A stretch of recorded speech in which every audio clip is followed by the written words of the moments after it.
So how exactly did the IDF, the Israel Defense Forces, a military that the U.S. taxpayer pays for, that lots of wealthy Americans send money to friends of the IDF, how did all these guys wind up wearing patches suggesting the point of this war was the destruction of one of the holiest places in Islam and the rebuilding of a temple that is totally anathema to Christianity? Like, how did this happen?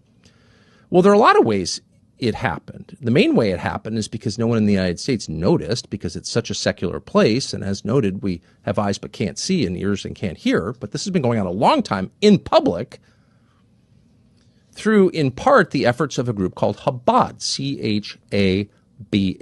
And you may know people who give money to Chabad or run into Chabad, super nice people, engaged in all kinds of charitable activities, drug rehab. There's a lot about Chabad that's really good.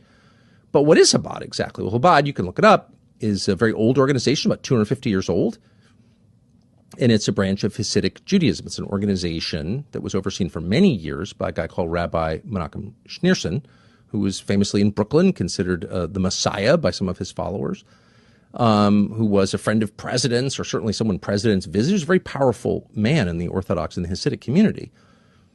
And he was the overseer of Chabad, which predated him and outlasted him, but he was its most visible ambassador.